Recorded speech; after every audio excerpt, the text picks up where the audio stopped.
चलेंगे, नहीं चलेंगे, नहीं चलेंगे।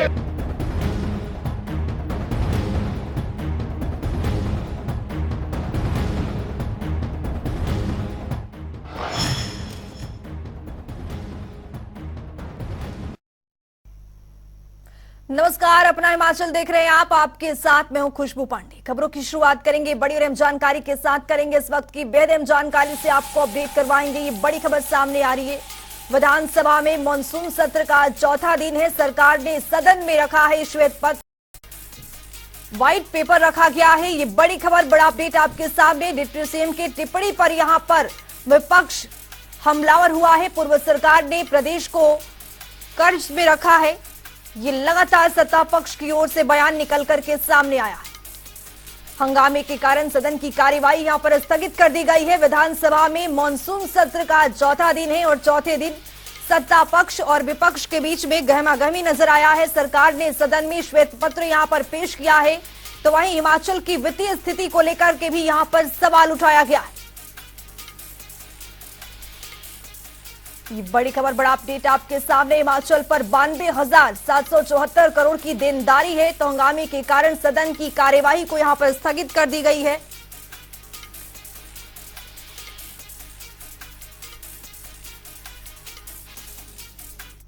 तो हमारे साथ शिमला से ब्यूरो चीफ विकास शर्मा जुड़ चुके हैं। विकास, मॉनसून सत्र के चौथे दिन विपक्ष और सत्ता पक्ष के बीच में गहमागहमी देखने को मिला है यहां पर, और आज सरकार ने सदन में श्वेत पत्र भी यहां पर पेश किया है। क्या कुछ जानकारी? देखिए बिल्कुल, क्योंकि लगातार जो तय रणनीति है उसके मुताबिक सत्ता पक्ष को विपक्ष किस तरह से और किन किन मुद्दों पर घेर सकता है, इसकी रणनीति पहले ही बना ली जाती है। और वहीं सत्ता पक्ष की तरफ से भी रणनीति इसी के तहत बनाई जाती है कि अगर कोई तीखे सवाल पूछे जाते हैं तो किस तरह से जवाब दिया जाए कि विपक्ष जो है उन तमाम जवाबों से संतुष्ट दिखाई दे। लेकिन अमूमन ये देखा जाता है कि विपक्ष भारी पड़ता है सत्ता पक्ष पर, और हमेशा सदन के अंदर जो है तीखी नोकझोंक होती है, और उसके बाद कई ऐसे मुद्दे होते हैं जिनको लेकर तकरार इतनी बढ़ जाती है कि वॉकआउट तक जो है वो विपक्ष को यहाँ पर करना पड़ता है। आज भी इसी कड़ी में इसी तरह से कुछ चीजें देखने के लिए मिली। पहले रणधीर शर्मा जो कि विपक्ष के यानी भाजपा के विधायक हैं, उनके एक सवाल के जवाब में जो है वो यहाँ पर जिस तरह से तनातनी जो है सदन के भीतर देखने के लिए मिली, और उसी तरह अगर आगे बढ़े और जब कार्रवाई, जब प्रश्नकाल जो है समाप्त हुआ, उसके बाद जब और सवाल जवाब चले तो एक वक्तव्य जो है यहाँ पर उप मुख्यमंत्री की तरफ से दिया जाना था, जो कि वित्तीय हालात पूर्व की सरकार के समय में किस तरह के रहे हैं, वित्तीय प्रबंधन किस तरह का रहा, उसको लेकर जो कैबिनेट की सब कमेटी बनाई गई थी उस पर उप मुख्यमंत्री जो कि अध्यक्ष हैं इस कमेटी के, उनको एक वक्तव्य यहाँ पर देना था। जैसे ही वो वक्तव्य शुरू हुआ उसके बाद सीधे से जो विपक्ष है उनका एक ही आरोप था कि जो सरकार है वो लगातार झूठ का पुलिंदा है और झूठ बोलकर सदन को और जनता को गुमराह करने की कोशिश यहाँ पर की जा रही है। हालांकि जो वक्तव्य है वो दिया गया, वक्तव्य जो है भारी भरकम जो नारेबाजी है, जोरदार नारेबाजी और हंगामे के बीच ये वक्तव्य जरूर यहाँ पर दिया गया। इस श्वेत पत्र के अंदर ये बताया गया साफ तौर पर जो अगर हम बात करें उप मुख्यमंत्री मुकेश अग्निहोत्री है, उनका साफ तौर पर इस पर कहना था कि हिमाचल प्रदेश में पूर्व की जयराम सरकार ने 16,261 करोड़ रुपए की चुनाव जीतने के लिए फिजूल खर्ची यहां पर की है, और इसी तरह से हिमाचल को कर्ज की अदायगी के लिए जो है 9,048 करोड़ यहां पर देने होंगे। इसी तरह से अब हिमाचल प्रदेश के ऊपर 92,774 करोड़ रुपए का एक भारी भरकम कर्ज है। ऐसे में इस तरह के वित्तीय प्रबंधन के हालात किस तरह से बिगड़े, कर्ज क्यों आखिरकार लेने के लिए चीजें रही, और तमाम तनातनी के बीच जो है जोरदार हंगामा, वेल ऑफ द हाउस में जाकर विपक्ष ने जोरदार नारेबाजी करी और उसके बाद सदन से बाहर वो आ गए। लेकिन इसी बीच भोजनावकाश के लिए अध्यक्ष की तरफ से कार्रवाई जो है वो स्थगित कर दी गई थी। लिहाजा 2 बजे के बाद फिर विपक्ष और सत्ता पक्ष जो है दोनों आमने सामने हो गए, और कई मुद्दों को लेकर जो है अभी भी जो तीखी बहस है वो देखने के लिए मिल सकते हैं, क्योंकि मुद्दे बहुत हैं। जयराम ठाकुर ये बात बिल्कुल साफ कर चुके हैं। जी, बहुत शुक्रिया तमाम जानकारी साझा करने के लिए विकास शर्मा। तो आज विधानसभा में मॉनसून सत्र का चौथा दिन है। विपक्ष और सत्ता पक्ष की ओर से यहां पर गहमागहमी देखने को मिला है। सरकार ने सदन में श्वेत पत्र यहां पर पेश किया है।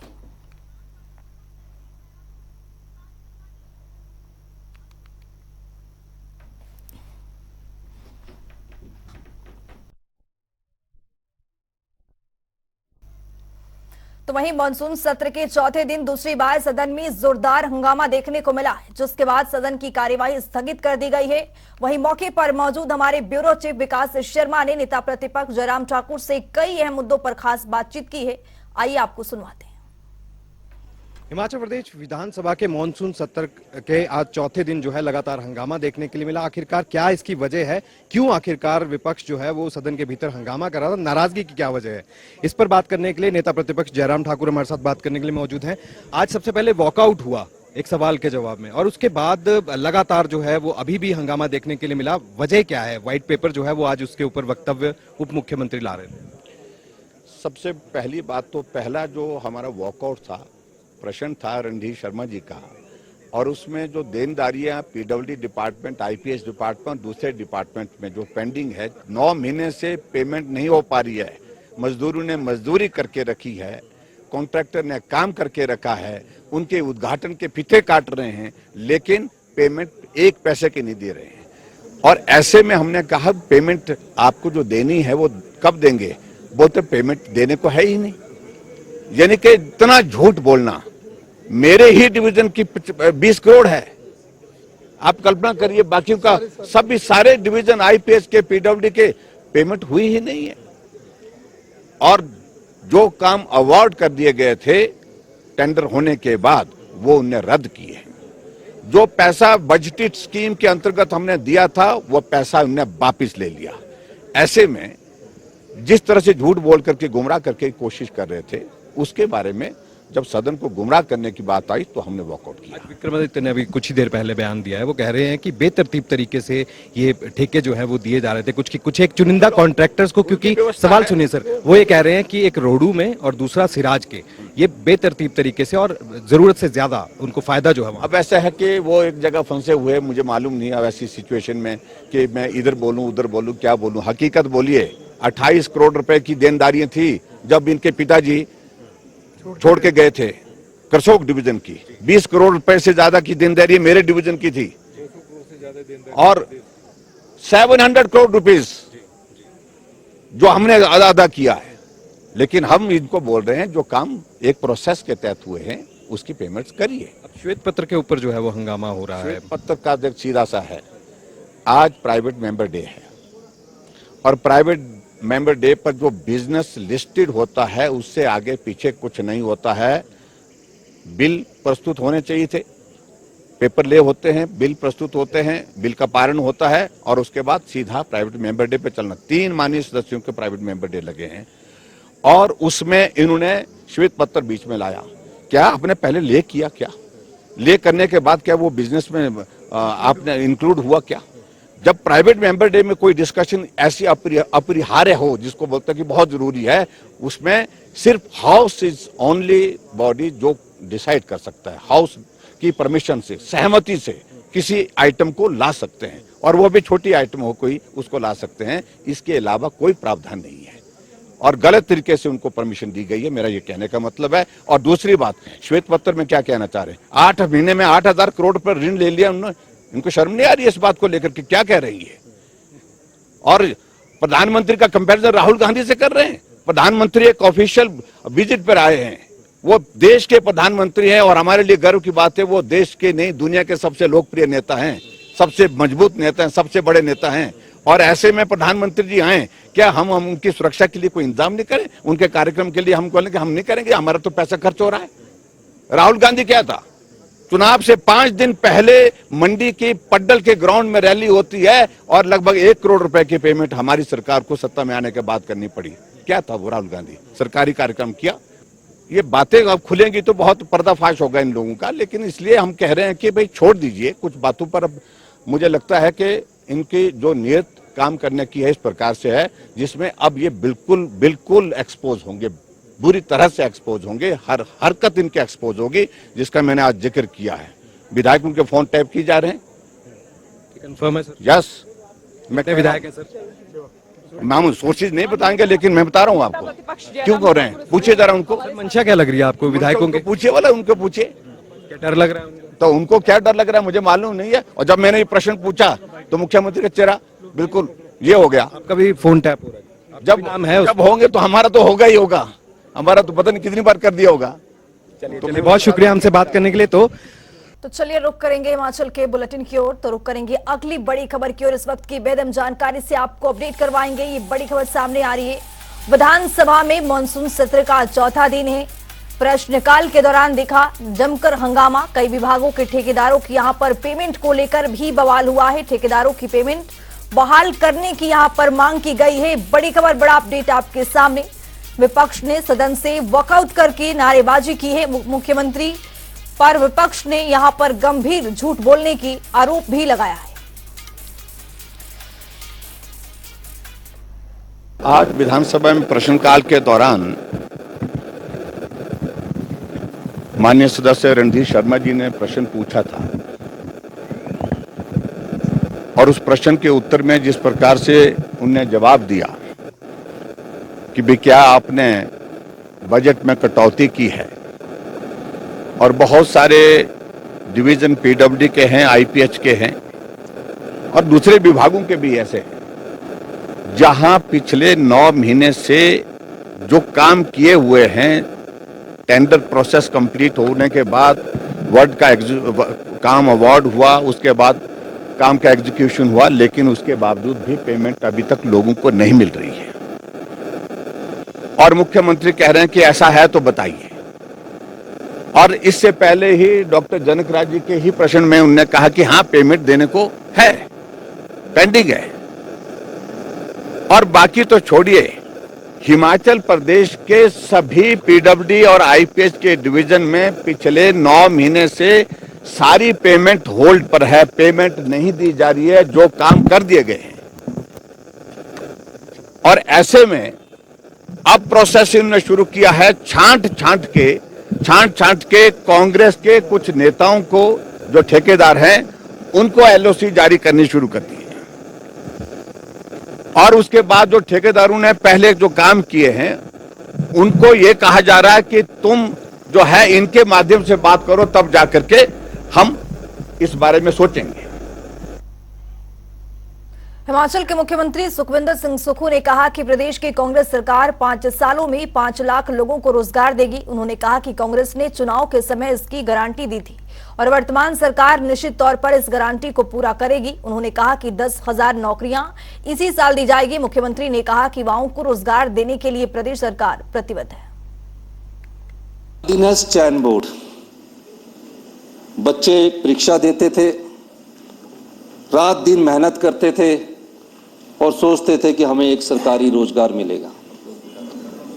और हुआ क्या, इनकी छत्तर छाया में भ्रष्टाचार का अड्डा बन गया। भाजपा की सरकार के उस समय के जितने भी सरकार के सदस्य थे, मंत्रिमंडल के सदस्य, आंख मूंद करके बैठेगे, पेपर बेचेगे। लोग हमारे पास आए, कहा कि मैं मेरिट में टॉप किया हूं, मैं सिलेक्ट नहीं हो सका, मुझे ऐसी सूचना मिली है कि 1 लाख रुपया और 5 लाख रुपया पेपर को बेच दिया गया। माननीय अध्यक्ष महोदय, एक नहीं आया, कई लोग आए।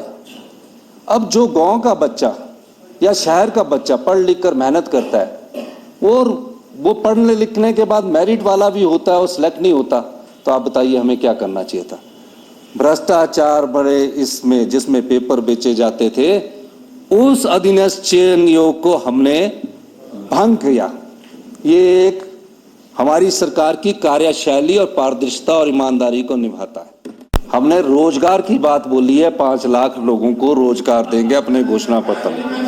और आज इस सदन में मैं फिर कह रहा हूं, स्पष्टता से कह रहा हूं, क्लैरिटी से कह रहा हूं कि आने वाले 5 सालों में हिमाचल प्रदेश में कांग्रेस की सरकार 5 लाख रोजगार उपलब्ध करवाएगी। मंडी जिले में इस बार बरसात कभी न भरने वाले जख्म दे गई। जिले में आफत बनकर बरसी बारिश ने दर्जनों लोगों की जिंदगियां यहां पर छीन ली है। जहां इंसान इस तबाही में बेघर हुए हैं, तो वहीं पशुओं से भी उनके सिर की छत भी छीन गई है। जिले में सैकड़ों गौशालाएं आफत की बारिश की भेंट चढ़ी है। बारिश के कहर ने बेजुबान पशुओं को भी अपने काल का ग्रास बना लिया है। पशुपालन विभाग मंत्री की जानकारी अनुसार मंडी जिले में जुलाई और अगस्त के महीने में हुई भयंकर बारिश के कारण 465 पशुओं की यहां पर मौत हो गई है, जिसके कारण पशुपालकों को करीब 1,33,16,500 रुपए का मुआवजा हुआ है। दुधारू पशुओं के मरने के कारण जिले में 45,76,500 रुपए के उत्पादन का नुकसान भी यहां पर आंका गया है।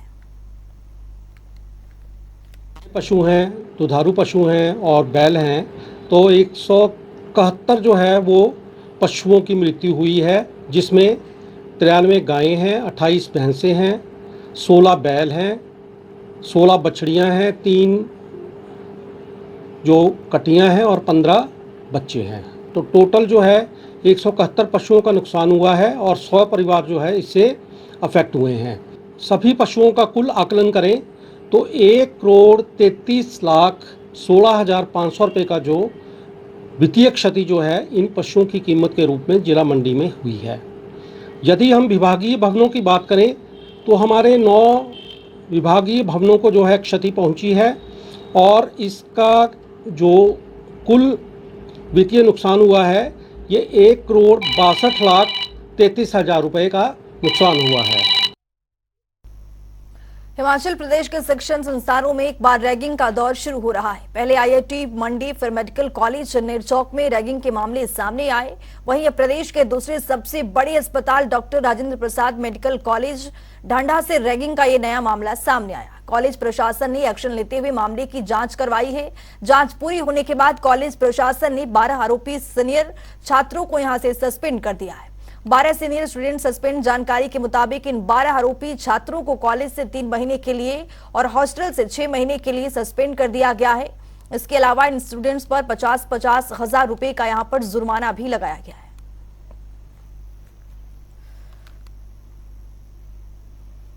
मॉनसून सीजन के दौरान हुई भारी नुकसान की विस्तृत रिपोर्ट तैयार करने और वास्तविक स्थिति के आकलन के लिए जिला हमीरपुर के 2 दिवसीय दौरे पर पहुंची।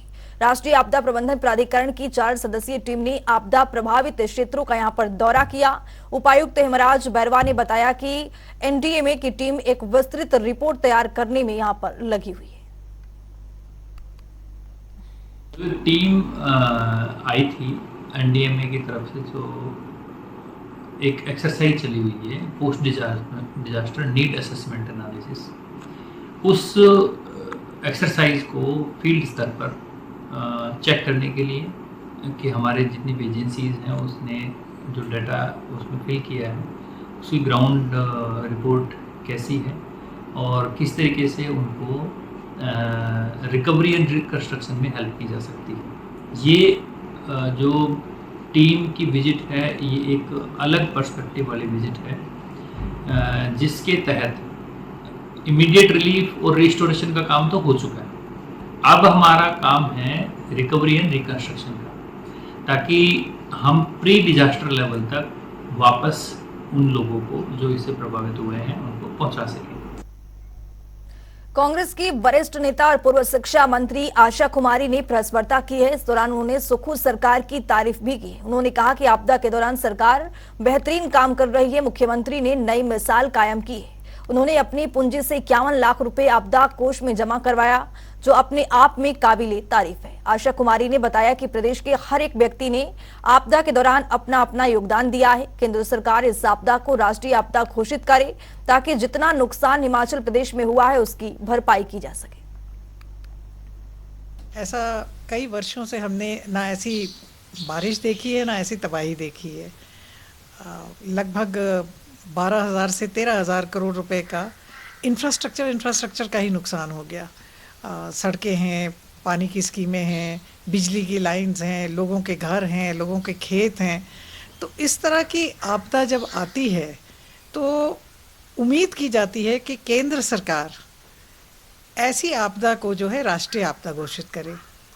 ये देखा गया कि पहले गुजरात में जब भूकंप आया उस समय भी केंद्र सरकार ने मदद की, उत्तराखंड में हुआ तब भी केंद्र सरकार ने मदद की। तो ये अगर यहाँ पे कांग्रेस की सरकार है, इस वजह से लोगों के साथ केंद्र सरकार जो है भेदभाव कर रही है, तो ये बड़ा दुख का विषय है। हिमाचल के खास बुलेटिन में भी के लिए इतना ही। नमस्कार।